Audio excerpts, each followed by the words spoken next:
Southern Highlands community leaders want Eluh to stay. Act NOW PNG launches new campaign to protect customary land. And positive news for cocoa farmers in East New Britain. This is the National EMTV News with Meribatulo. A very good evening. Thank you for joining us for Tuesday's news. Community leaders in the Southern Highlands have called on the national government to allow for Thomas Eluh to remain as provincial administrator. The former fraud squad detective was appointed acting administrator late last year following the unrest in the province. The community representatives said Mr. Eluh's conduct has been fair and order has been restored, but the province needs that administrative stability to continue. Thomas Eluh's term as acting administrator for the Southern Highlands has ended. A new administrator has not yet been appointed to replace him, but various representatives in the province are calling for the National Executive Council to have the former police detective reappointed. We need political stability in general province because education system province there are so many appointments all over the places. We are having so many principals in one schools, for example, like Yellow Secondary School, and we may go underneath the fire because people are not political stability. Thomas Eluh have started people war. Let him stop here. So you play like Rosimem, you play five like leaders when Southern Highlands, you play to Rosimem, give me one lapenne. Otherwise, you play like Laram stop again. Let him Thomas Eluh stop. Many of those who spoke feel that Mr. Eluh has provided neutrality and stability needed for the Southern Highlands. Over the past 20 years, political and administrative instability have plagued the Southern Highlands. It has contributed to much of the violence that has happened. But since taking office, the people feel that Eluh has put to rest various uncertainties about the province's management and control.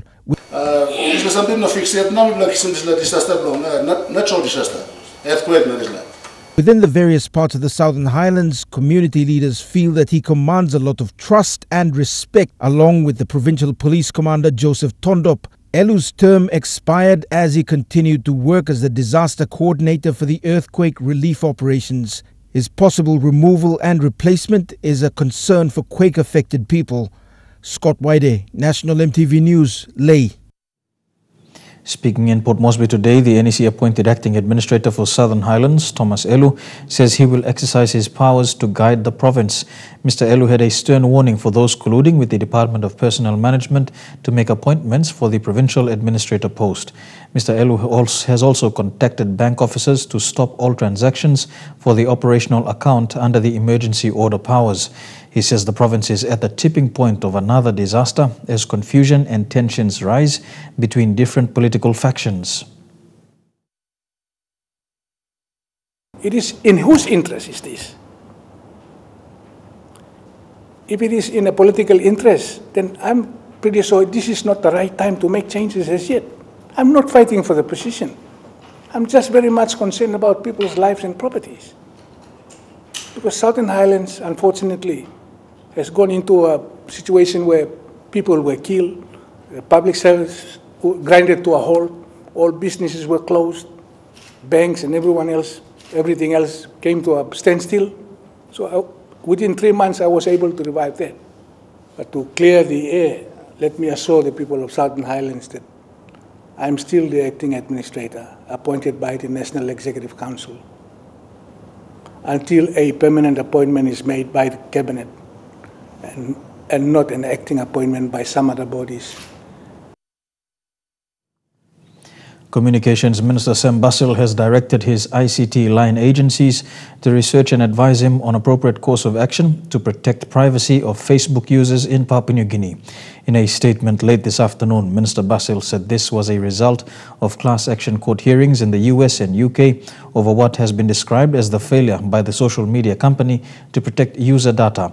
He has directed relevant government agencies to provide him with a brief covering the advantages and disadvantages of the use of Facebook, the vulnerabilities that includes not just the protection of personal data, but wider social issues including security and safety of users, the time consumption and productivity of users, especially school-aged children and employees, and of course the wider issue of cybersecurity and cybercrime.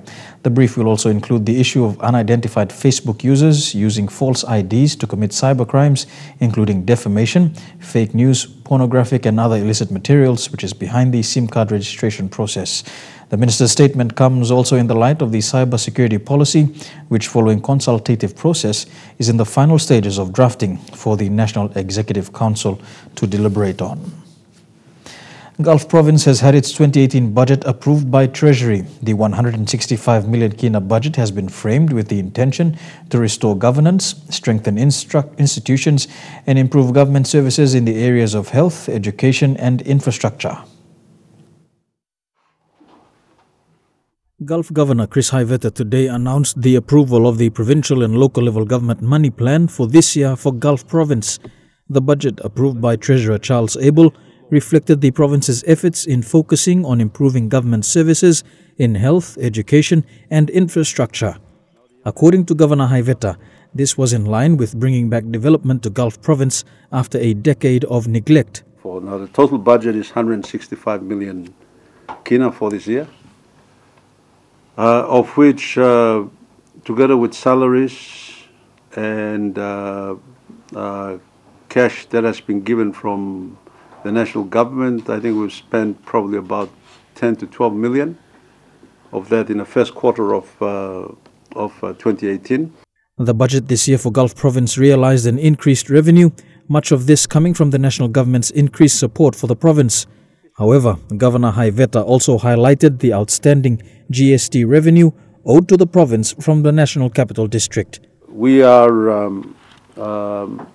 quite confident that after all the work that we've done to reconsolidate our revenue base. Given that Gulf Province also hosts some key economic projects for the country, Governor Haiveta also reaffirmed the provincial government's intention to provide a conducive environment for these investments to proceed on to the next stages of development. Priority projects for the province include the Paya Port design and paying our component of requirements to enable us to go to EXIM. Gulf Governor Chris Haiveta has responded to a recent media article in which the Attorney General purportedly confirmed the reconvening of a leadership tribunal against Mr. Haiveta. According to Mr. Haiveta, the statements by the Attorney General purportedly in support of restarting proceedings against him were unfortunate and misguided. A recent article had quoted Attorney General Davis Stephen as saying the leadership tribunal for Mr. Haiveta could be reopened pending a decision from the public prosecutor. In 2007, Mr. Haiveta had been facing the tribunal for misconduct in office when he was Gulf Governor from the periods 2002 to 2006. With respect to me, are totally out of order. They're totally out of order. They're unbecoming. They're improper. And I regard it as an attempted interference in the roles of public prosecutor, a Chief Justice and the Ombudsman. Who has he been talking to? Non-government organization and land advocate NOW PNG has launched a new campaign aimed at informing customary Papua New Guinea landowners of the significance of their land. Campaign coordinator Eddie Tanago says many times customary landowners are misled with or are misinformed about their rights to their land. Tanago says a range of awareness advertisements will be rolled out across all levels of society to defend customary land. A small but very significant occasion for the NGO, which has been leading from the front to stop land grabbing and how land has been used in the country. The campaign will be targeting the wider audience, especially customary land owners. Mr. Tanago says a better informed landowner will only decide how best land can be developed or preserved. Customary land is, as we all know, is the only resource on which we can build sustainable development in this country. And we will not do this without empowering our Papua New Guineans or people that they must defend their land and stop it from being taken away by people from outside it or institutions from outside as well. And we've already seen people from outside of Papua New Guinea who are coming in this country to acquire land, customary land, to feed their own people. We've seen it in the form of oil palm companies that are coming in. We have logging companies that are coming in and that are currently present. With SABL issues a tussle between different agencies and landowners in parts of the country, Act Now is campaigning to help defend customary land tenure. According to Act Now, land is the most valuable resource with an asset price of an estimated 40 billion kina. The campaign coordinator says registering land groups is also a threat with misinterpretations of its purpose. The move by the government to register land is really dangerous for customary landowners. So that has been part of this part of this campaign, is that landowners should be protected, and that we have the government that can help the people do something, for the people to do something themselves on their land without having it registered. Because once you register it, it just opens doors for corruption, it opens doors for alienation, and then eventually, people become landless. The campaign will include television adverts, publications including reports, brochures, fact sheets, infographics, videos and posters. The NGO says it will need the support of other stakeholders to push the message to every community in the country. Also, we would like to urge people to write or email Act Now with ideas of songs, videos, cartoons, posters, or anything that we can all work together to promote this very important campaign. And lastly, you can access all this information on our Act Now website. The campaign is titled Celebrating and Defending Customary Land. Jack Lepower Jr., National MTV News. You're tuned into National MTV News. We'll have more of the day's stories when we come back. Stay tuned.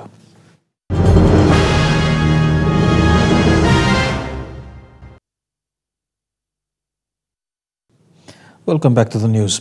Telecom workers in Port Moresby, with the support of PNG Communication Workers Union, have decided to stop work tomorrow. They are demanding answers to a petition presented to the Telecom board over an alleged merger between Telecom, B-Mobile and Dataco. Frustrated Telecom staff gathered outside the head office in Port Moresby, claiming they have not received written documents of the agreement signed between the three telecommunication companies. They are afraid they will lose their jobs. The union claims the agreement also includes the transfer of core network assets as well as technical and commercial staff. Health Secretary Pasco Kase released a statement today to address concerns raised in mainstream media regarding the alleged shortage of antiretroviral therapy drugs. Secretary Kase said it was true that there were limited supply levels in the department's central stores and explained the reasons why.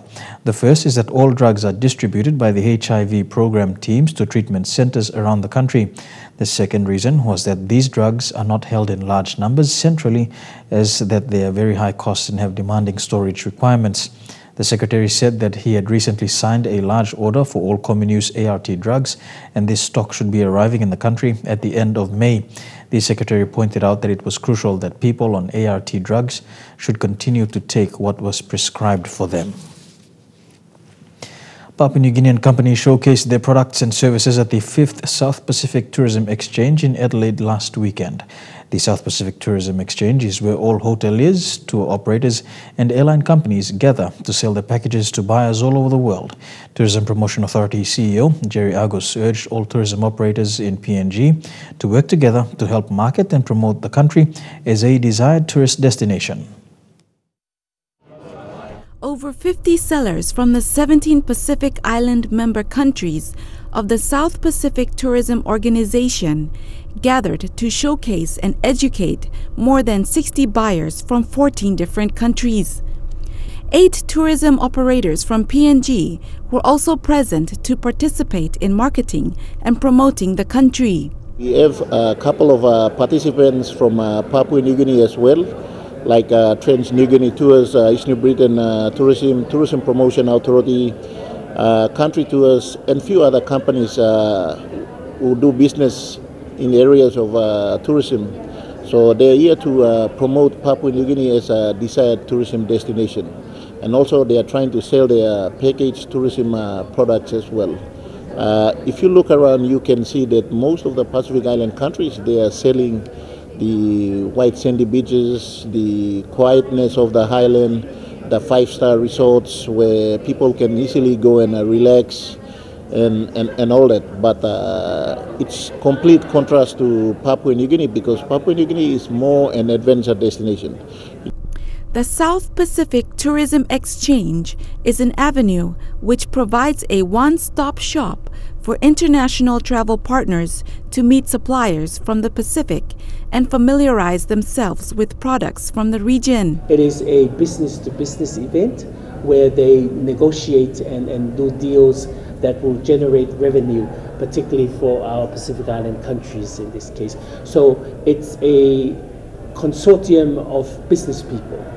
This two-day event challenged the PNG companies to think of ways to improve tourism in PNG. Awareness. We just need to do more marketing and promotions about Papua New Guinea as a desired tourism destinations in all the major tourism source markets. A lot of people need to cash in on that. All of us need to work together, because in tourism, you can't operate in isolation. Every industry, every sector, every government body need to put concerted effort together, and we just need to work as a team. Lilian Sopera-Kinea, National EMTV News.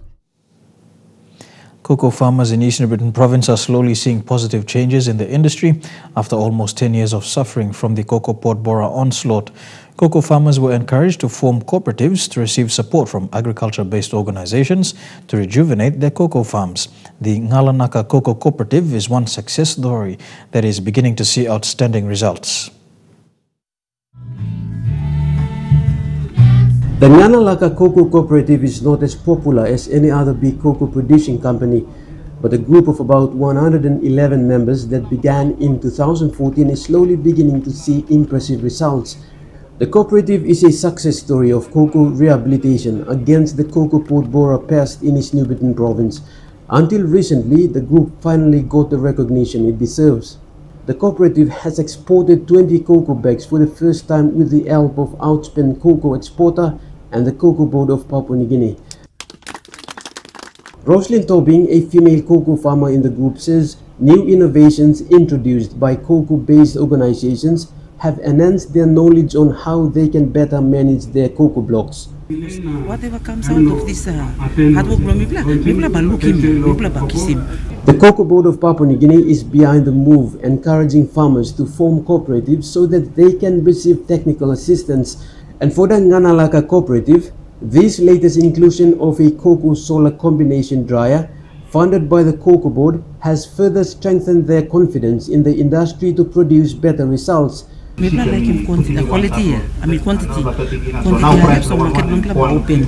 Cocoa Board CEO, Botu Gaupu, says such innovations like these plays an important role in improving cocoa quality from Papua New Guinea to the international market. The Ngalanaka Cocoa Cooperative is one of many other small groups of farmers who have never gave up in their cocoa blocks.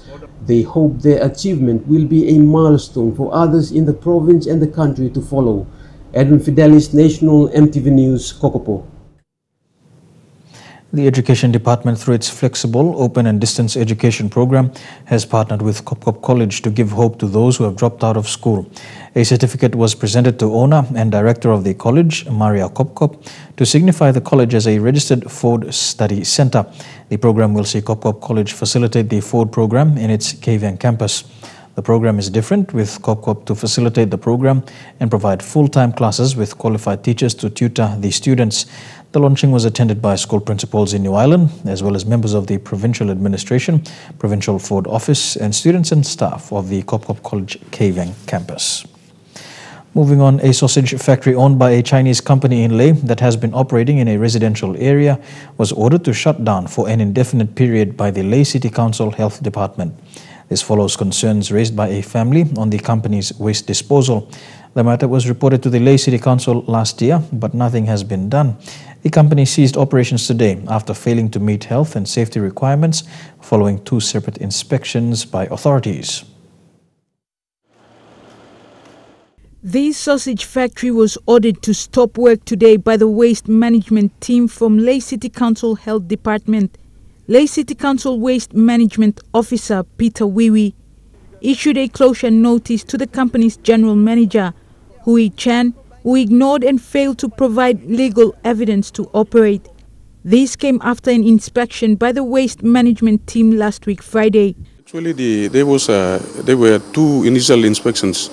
One was from the building, our building, from Leh local level, and also the other one was from the health authority here from Leh local level government. But the management there, ignoring their notices.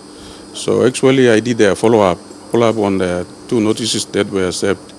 The concern identified during the inspection by the waste management team was how the septic tank was constructed. The septic was sealed. Wiwi said this was not built according to the legal government septic standard.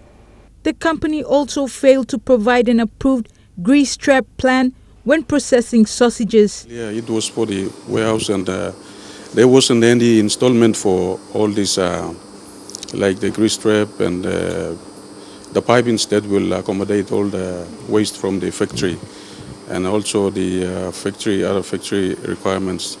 The Chinese company Xinglong Investment, trading as Wang Cheng Limited, is known to operate sausage production and packaging.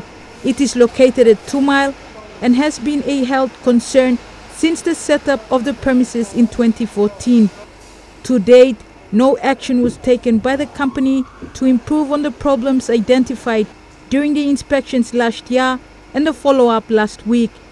Documents given to the inspection team also show that the building was approved to be a storage warehouse. However, it was operating as a sausage factory. Julie Badui Owa, National MTV News, Leh.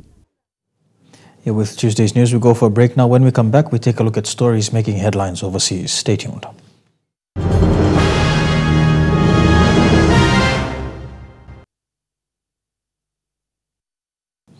Welcome back to the news. Turning overseas now, Russia's foreign minister says the relationship between Moscow and the West is worse than the Cold War. Russia says the US, Britain and France should have waited for an investigation into the chemical weapons attack in Syria before launching missile strikes. The missiles launched by American, British and French forces at the weekend were aimed at Syria's suspected chemical weapons facilities. And this is just some of the destruction the missiles caused on the ground. But Russia's foreign minister said the attacks on his Syrian allies had also left relations between Russia and the West worse than the Cold War. In a BBC interview, Sergei Lavrov accused the Western allies of having a phobia about Russia, which he described as genocide by sanction. We lose basically the last remnants of trust to our Western friends, who prefer to operate on the basis of very weird logic. They punish first in Duma in Syria, and then they wait for the inspectors of OPCW to visit the place and to inspect. But as journalists were allowed into Duma to film life returning after months of fighting, it emerged the inspectors from the Organization for the Prohibition of Chemical Weapons had not been allowed in for what Russian and Syrian officials said were security issues. At the OPCW headquarters in The Hague, Western diplomats accused Russia of deliberately blocking the inspectors and even tampering with the evidence, something Russian officials denied, promising the inspectors would be allowed in on Wednesday. We are obviously keen to make sure that the inspectors have every means that they can to carry out their job and carry out their investigation as soon as possible, and we see no reason why they should not be able to get to Duma. EU foreign ministers backed the missile strikes, threatened further sanctions on Syria, but called yet again for a political solution. We're seeing more people dying, and it is true that the solution to the conflict seemed to be even more far away than ever in the past more than 7 years of conflict.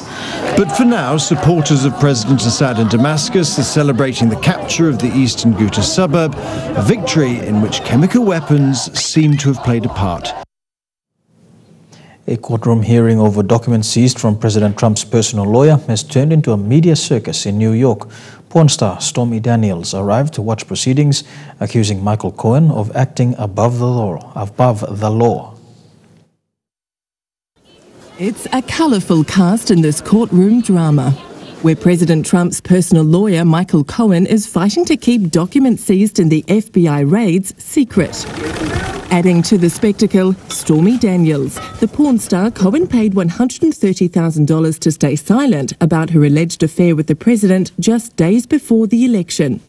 It's those documents and the tangled web of Cohen's dealings on behalf of the president that prosecutors are interested in. This court case is perhaps the most pressing legal threat to the president. Prosecutors here in New York had to have strong evidence of suspected criminal activity by Cohen to get those warrants to raid his home, office and hotel. And the documents seized relate not only to the Trump presidency, but also to the business dealings at the Trump Corporation.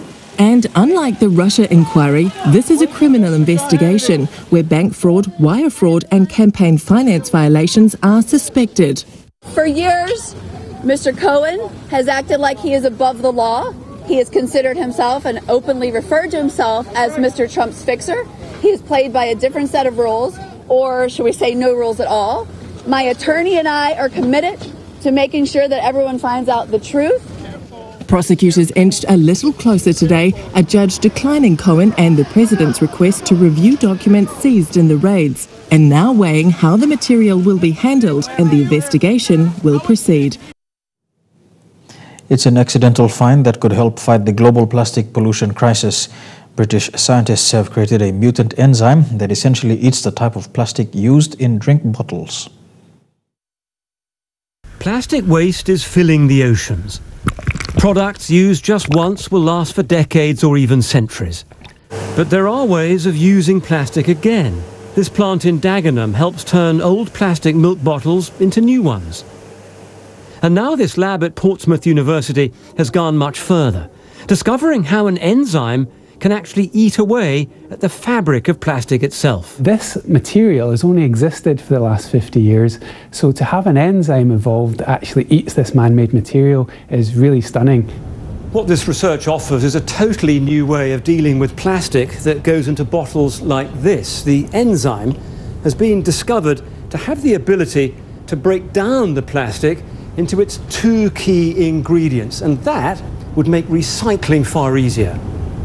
Magnified 3,000 times and speeded up over several days, these images capture the enzyme digesting the plastic. And the scientists have taken its original structure and modified it to work even faster. So will this help tackle plastic waste? The recycling industry likes the new enzyme, but says it isn't enough. It does only focus on one type of plastic. There are many different types of plastics that are used. It took some very clever science to make plastic as long-lasting as it is. Now there's a new scientific effort to find ways of dismantling it. And the latest research is just the start. China is about to open its latest mega project, the world's longest sea bridge. The 55-kilometer crossing is slashing travel times between Hong Kong, Macau and the mainland. But it's not without controversy and challenges. When it comes to scale and ambition, few countries can match China. And this bridge over one of the world's busiest waterways is its latest engineering marvel.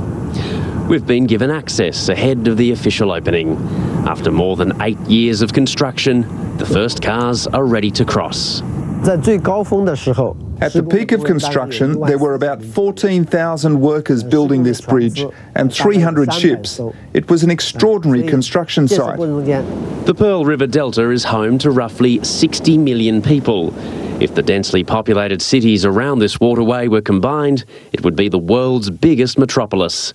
And that's the long-term thinking from China's government in linking Hong Kong to Zhuhai and Macau. The cities have different road rules, so that will initially affect the number of cars. At first it will be about 10,000 per day, but eventually that will rise. Some critics in Hong Kong fear the city's freedoms will further erode as it becomes more integrated with the mainland. A more practical problem is a flight path for an international airport cutting right across the bridge. Height restrictions meant engineers had to build a 6-kilometre tunnel. Engineering feats like this one showcase China's drive to be an infrastructure superpower. And under its Belt and Road plan, Beijing wants to build ambitious projects throughout Asia and beyond. But over here, it's all about speeding up the flow of people and goods. And when this bridge opens, that's exactly what will happen. You're with National EMTV News. We go for a break now. When we come back, some sporting updates in Trukai Sports. Don't go away.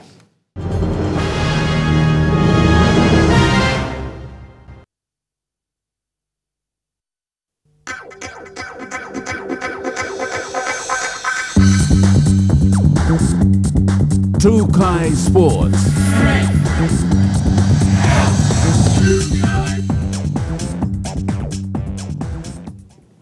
Welcome to Trukai Sports. The official Team PNG Welcome Home event was held last night at the Lamana Golf Club. Athletes were officially welcomed by Finance Minister James Marape on behalf of the national government.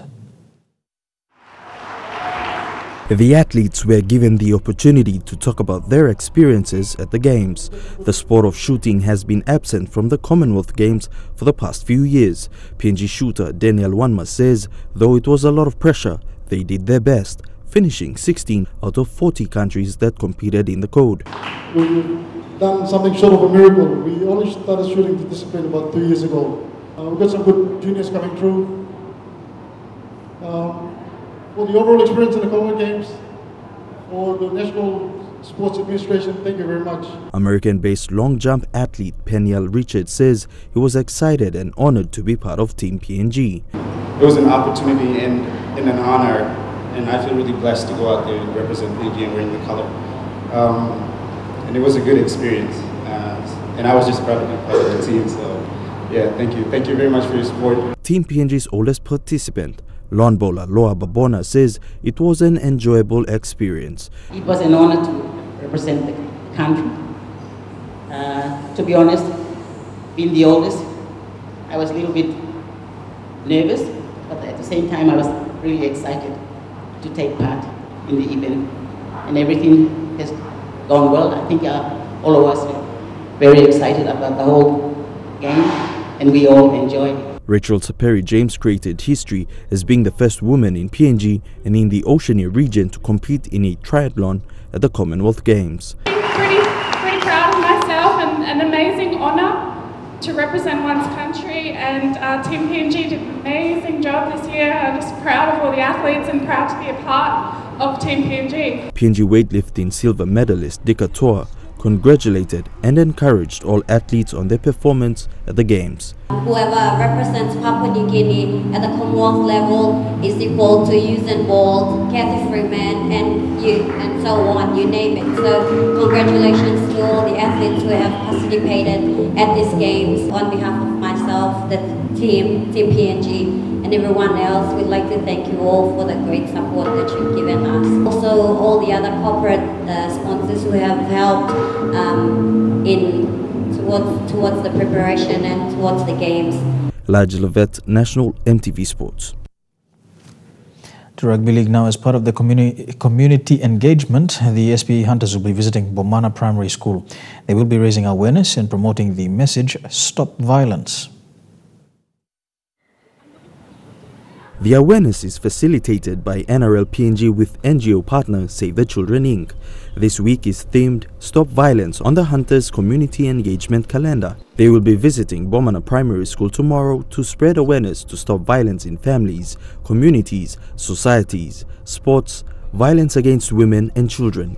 De La Salle Secondary School and the surrounding community at Bomana have also been invited to attend. 10 teams in the Intercity Cup competition will also be involved in spreading awareness in schools. Gulf Esau, Hello Wigman and the NCD Vipers will be visiting 3 schools tomorrow, while 7 other clubs will make arrangements with schools and communities in their area to deliver this message to stop violence. Like the past 3 years, the Hunters will be participating in different community engagements throughout this year. Elijah Levet, National EMTV Sports. We go for a break now and be back with more of Trukai Sports after these messages. Don't go away. Trukai Sports. Welcome back to Trukai Sports. Netball New Zealand is in the midst of the darkest day with an in-depth review process in place. After every pinnacle event, the national body conducts a review.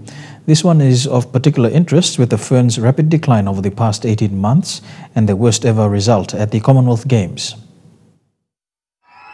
The Silver Ferns arriving home after making history for all the wrong reasons. But now former members of the national side are calling for a rapid change. Unfortunately, I do not think that Janine Southby has the confidence of the players, of netballers generally, and now, unfortunately, the public. We've got to change right now. I think we've sat back, and just hope that things would develop. And, we've seen it over time. The issues for Netball New Zealand have been in the making for some time now. The Silver Ferns' worst ever result at the Commonwealth Games, just highlighting how deep the problems actually run. It's not just a problem at the elite level, it's right down to the grassroots. And I'm not saying that, you change everything, but we just need to see what we need to retain, what's of value and what isn't. And a lot of people would have said Nolene Totoa was a really good pick for the role, and still a really good pick for the role. Do you know why she was overlooked at that stage? At the time, they determined that Janine was the best choice. Netball New Zealand will be bringing in a mix of independent panel members, their own people, and high-performance sport personnel to conduct the review in 2 weeks' time. Then the draft will be tabled with the board in June.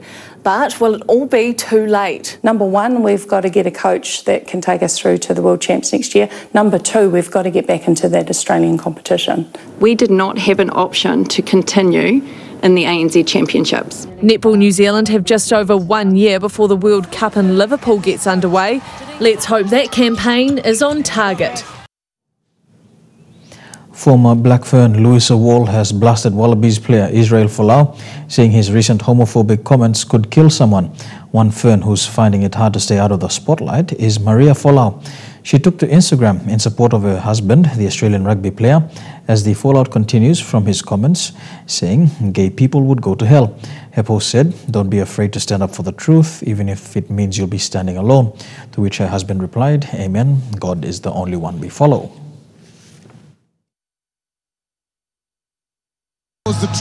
I used to believe I was defined by my actions on the footy field, but I see now that's not true. Those the words of Australian rugby's biggest star, who continues to make headlines away from the rugby field. On Monday, Israel Folau spoke out against Rugby Australia boss Raylene Castle after they met last week to discuss this Instagram post, where the rugby star claimed gay people would go to hell. We're proud of the fact that he's a strong believer and he's got prepared to stand up for what he believes in. He just needs to find the way to make sure he shares those views in a constructive way. Folau says Castle misrepresented his position in that meeting. He says he offered his resignation from international rugby if he was hurting Rugby Australia, its sponsors and the Australian rugby community. He went on to say he's received lucrative offers from Europe and Japan, but that this is not about money, bargaining power or contracts. It's about what I believe in. And on those beliefs, which have drawn accusations of homophobia, he says he believes in inclusion. In my heart, he says, I know I do not have any phobia towards anyone. Whether it's a phobia or not, Labour MP and former Black and Silver Fern Louisa Wall says his comments are more than just words. I'm sure he'd be distressed to know that his comments actually can kill. And they kill because young people feel despair because there's something wrong with them and they take their own lives. For now, Israel Folau's attention will be trying to get fit and back onto the pitch with the Waratahs. I've always said that everyone's free to have a range of diverse opinion. That's the beauty of being in a team. We're not all going to agree on the same thing. And again, all players are free to express themselves. But there's also the small matter of trying to negotiate a new contract with Rugby Australia too. To Super Rugby, injury woes continue for the Chiefs, but for a former Blues prop, it marks an unexpected return to Super Rugby. Aidan Ross, just another name added to the Chiefs' ever-growing casualty list after this season-ending ankle injury on Friday night against the Hurricanes in Wellington. So you can watch here him get pinned. So he's on the inside leg there, and his tartval comes down now. Wow, that's really unpleasant. That looks like a break to me. Bittersweet news for 28-year-old Sam Prattley. The Nelson man returned home after missing out on a Super Rugby contract this season. After 5 years with the Blues, he's set to go from donning the red and white of Waimea Old Boys Rugby Club last weekend in Nelson to the bright lights of Brisbane's Suncorp Stadium to play the Reds on Saturday.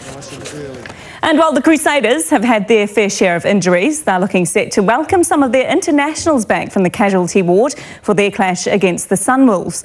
All Blacks winger Israel Dagg, who's been out injured for 8 months, looks set to return along with prop Owen Franks after both played club rugby over the weekend.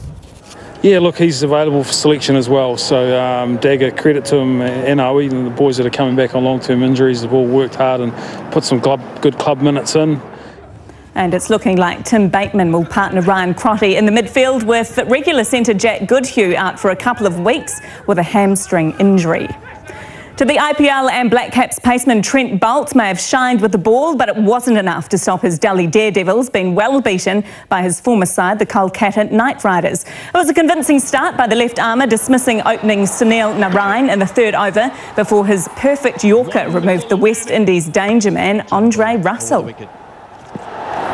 A ball in. That's the way to do it. Class of Trent Boult shining through. Boult finishing with 2 for 29, and despite his efforts with the ball, his team couldn't fire with the bat, with the Knight Riders winning by 71 runs. To the English Premier League, and even without star defender Winston Reid, West Ham United are continuing to fight to avoid relegation. At London Stadium, it was England keeper Joe Hart whose blunder looked to have gifted victory to Stoke City before substitute Andy Carroll netted a last gasp goal to salvage a draw. They still hold the lead. Oh, but they don't know Andy Carroll. How amazing is this? The two big strikers have come from the bench and scored a goal apiece. The result meaning the Hammers are now 7 points clear of the relegation zone, with Stoke looking like they'll be relegated for the first time in a decade. Back home, and another motorcade was organised today for medal winners and some of the athletes that took part in the Commonwealth Games. The motorcade started at Jack Piddick Park and ended at the Sir John Guy Stadium, where the public were given an opportunity to meet and greet the athletes. Today's event was all about athletes, families and supporters mingling to celebrate the achievements of Team PNG. An hour of convoying around the city, athletes, sponsors and the PNG Olympic Committee met at the Sir John Guy Stadium to allow the public to take photos and autographs with their Commonwealth champions and the likes of Stephen Curry, Dick Atoa and Moria Barrow, together with the rest of Team PNG representatives. Yes, so today was basically just with all our medalists and all the Team PNG athletes. So we did a parade right across the route all the way from Jack Piddick Park, ended up at Gerahu, and then, coming all the way to the stadium here. So yeah, it was wonderful to see all the kids, just all screaming and shouting out for Dika and Moira and Stephen. So that was wonderful, yeah. With PNG Olympic Committee sending its best athletes to the Commonwealth Games, PNG OC Sales and Marketing Manager Tanya Mahuru says the Team PNG athletes performed to the best. Yeah, overall, everyone gave their best. We had a few that did their personal best. Debono from athletics did a games record, national best. So everyone went out there and did their best, and we've all come back. It was an amazing experience, wonderful for those of us that were first time participating in the event. So yeah, so definitely overall it was fantastic outcome for everybody. They all did their best, and we've all come back and really proud of the weightlifters who won all the medals there. She says athletes won't get any rest except to get back into training in preparations for the 2019 Pacific Games and the 2020 Olympics. Same thing, back into training. I do, there is Pacific Games coming up, and of course the Olympics in 2020. So I guess these are the goals that we've got in place that we need to try and reach, yeah. Commonwealth Games gold medalist Stephen Curry was the centre of attention as fans took photos and asked for his autograph.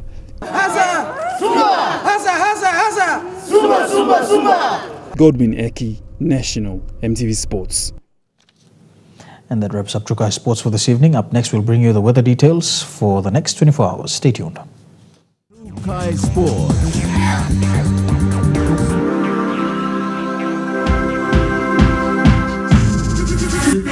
True Kai Sports. The weather details were proudly brought to you by Dulux, celebrating 50 years in PNG and the only paint made in PNG.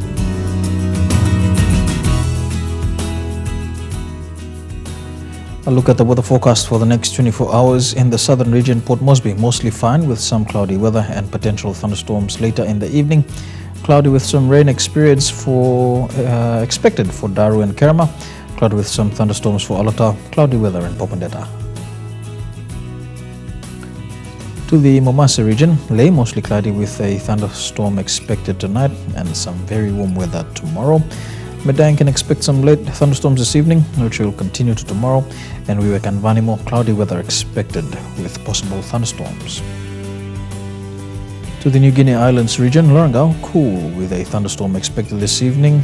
Keviang and Kimbe partly cloudy with a chance of thunderstorms. Rabaul, Kokopo and Buka are warm and cloudy night with more cloudy weather expected tomorrow. And in the Highlands region, Mount Hagen can expect some showers over the next 24 hours. Some thunderstorms expected in Kundiawa, Mendi and Wabeg, and cloudy weather with some showers as well for Goroka over the next 24 hours.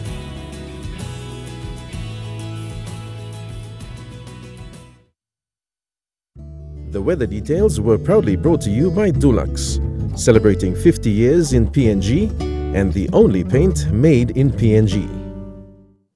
And before we go, a recap of our top stories this evening. Community leaders in Southern Highlands call for Thomas Eluh to remain as provincial administrator. NGO Act Now PNG launches new campaign to keep customary land. And ICT Minister wants national safeguards for Facebook. And that has been the news, sport and weather for today, Tuesday the 17th of April 2018. On behalf of the news team, pleasant viewing. Good night.